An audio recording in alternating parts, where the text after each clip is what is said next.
इंसान को मुआशरे में कैसे रहा जाता है, अपनों से कैसे बात की जाती है, गैरों से कैसे गुफ्तगू की जाएगी, आप पहनेंगे कैसा, आप रहेंगे किस तरह से, आपका बाल कैसा होना चाहिए, आपकी दाढ़ी कैसी होनी चाहिए, आपका कुर्ता पाजामा कैसा होना चाहिए, आपका लिबास कैसा होना चाहिए, आपके घर का रहन सहन कैसा होना चाहिए, इसको तहजीब कहा जाता है। आपकी बोली कैसी होनी चाहिए। आदमी जो ही बोलता है फौरन समझ में आ जाएगा सामने वाले को कि ये बेपढ़ा लिखा है, ये पढ़ा लिखा है। आदमी ने जो ही गुफ्तगू शुरू की सामने वाला समझ जाएगा कि ये मुहज्जब है कि गैर मुहज्जब है। मैं अपने यूपी के अंदाज में दो तरीके से बोलता हूं, आप खुद ही समझ जाएंगे कि इन दोनों तरीकों में कितना फर्क है। मिसाल के तौर पर अगर मुझे बस से सफर करना हो और मैं बस में बैठा और मैंने कंडक्टर से कहा, ए कंडक्टर तनी टिकट एठो बनाई दो, ये हमारी यूपी की बोली हो गई।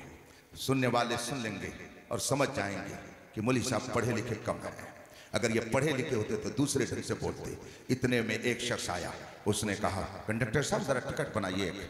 सुनने वाला समझ जाएगा कि ये पढ़ा लिखा लगता है। मैंने अभी दो जुमले इस्तेमाल किए, दो तरीके से इस्तेमाल किए। एक तरीके ने बता दिया कि कम पढ़े लिखे हैं और दूसरे तरीके ने बता दिया कि ये पढ़े लिखे हैं। इसका मतलब क्या हुआ?